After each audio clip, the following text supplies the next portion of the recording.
परमेश्वर का धन्यवाद हो इस अच्छे समय के लिए जो परमेश्वर ने हमारे जीवन में दिया। मैं आप लोगों के साथ में एक कहानी शेयर करना चाहता हूँ और ये कहानी एक लड़की की है और जिसके जीवन में परमेश्वर ने बड़े अद्भुत रीति से काम किया। एक बहन किराए पे रहती थी और एक दूसरे किराएदार उनके यहाँ पर आए और वो लोग मसीह थे, वो पास्टर की फैमिली थी और डेली शाम को वहाँ पर आराधना होती थी, वहाँ दुआ होती थी और ये बहन उस दुआ में बैठने लगी, उस आराधना में शामिल होने लगी और उसको पता लगा कि एक परमेश्वर है जिसका नाम यीशु मसीह है, जो हम सबसे प्रेम करता है। और उसने वहाँ पर एक निर्णय लिया कि मैं अब परमेश्वर के लिए जीऊँगी और हर संडे वो चर्च जाने लगी। और ये बात उसकी फैमिली में जब पता चली तो उनको अच्छा नहीं लगा, क्योंकि वो किसी और बैकग्राउंड से थे। उसको डांटा, उसको बोला कि तुम चर्च नहीं जाओगे और ये अच्छा नहीं है हमारे लिए, हमारे परिवार के लिए। उसने कहा पापा मैं परमेश्वर से बहुत प्रेम करती हूँ और मैं जाऊँगी, मैं भवन जाऊँगी, मुझे सुकून मिलता है, मुझसे प्रभु बात करते हैं। उसके पिता ने कहा नहीं बेटा, हमारी समाज में बहुत इज्जत है और हम नहीं चाहते कि क्या नाम है तुम वहाँ पर जाओ। उसने कहा ठीक है पापा, अगर आप बोल रहे हो तो मैं नहीं जाती। लेकिन जब भी घर वाले कहीं जाते, जब संडे आता तो वो तो पक्कर चर्च चली जाया करती थी। उसने परमेश्वर का हाथ नहीं छोड़ा। और एक दिन उसके बड़े भाई ने उसको देख लिया और उसने अपने पिता से कहा कि ये चर्च जा रही है और आपने इसको मना किया था लेकिन ये मान नहीं रही है। तो उसके पिता ने बहुत डांटा, इवन उसको मारा, बेल्टों से मारा, हाथों से मारा और उससे कहा अगर तू अब की बार चर्च गई तो हम तुझे मार देंगे। लेकिन ये बहन, जब परमेश्वर से हमको प्रेम होता है तो हम किसी भी हद तक गुजर जाते हैं और कुछ भी करने के लिए तैयार हो जाते हैं। और इस बहन ने ऐसा ही किया, मना करने के बाद ये फिर चर्च गई।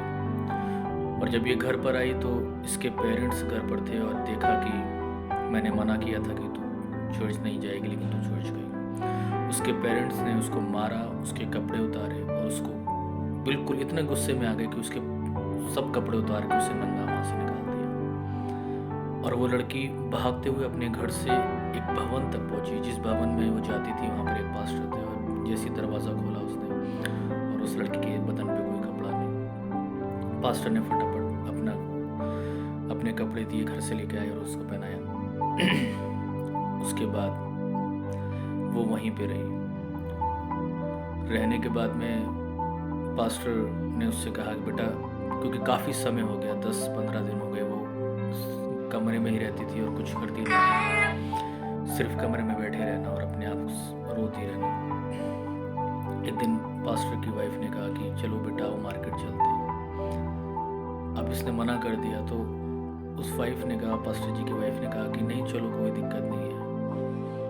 अब ये उस मार्केट में जाने लगी जहाँ पर वो 15 दिन पहले वहाँ से बिल्कुल बिना कपड़ों के जा रही थी और लोग उसकी तरफ देख रहे थे और इसको अंदर ही अंदर डर लग रहा था कि ये वही लोग हैं, इन्होंने मुझे पहचान लिया। और ऐसा एक व्यक्ति उसके पास में है, उस बहन के पास में, और ये बहन डरने लगी। और इस बहन को याद आया कि ये मेरे से वही पूछेगा कि 10 या 15 दिन पहले मैं यहाँ से बिल्कुल मेरे बदन पे कपड़े नहीं थे और मैं यहाँ से भाग कर जा रही थी, और ये मुझसे कहेगा कि उस दिन क्या हुआ था। और उसे बहुत शर्म आने लगी, उसे बहुत डर लगने लगा। उस आदमी ने आकर उससे कहा कि बहन, मेरी लड़की की शादी है और आप 10 या 15 दिन पहले यहाँ से भाग कर जा रही थी। उसने कहा हाँ। वो डर गई कि ये उसी दिन की बात कर रहा है। उसने बोला कि क्या नाम है, आप यहाँ से भाग कर गई और जो आपने सूट पहन रखा था वो बहुत खूबसूरत था और मैं अपनी बेटी की शादी में वैसा ही उसी कपड़े का सूट मैं उसको देना चाहता हूँ, उसी कलर के साथ। लेकिन उसने तो कोई कपड़ा नहीं पहन रखा था। जब उसके घर वालों ने उसको निकाला। याद रखना, परमेश्वर हमारी प्रोटेक्शन रखता है, परमेश्वर हमारे लिए सब कुछ कर देता है। उस लड़की को पता भी नहीं था, उस लड़की के बदन पे कपड़े भी नहीं थे, लेकिन परमेश्वर ने अपनी सामर्थ्य से उसको कपड़े भी बना दिए।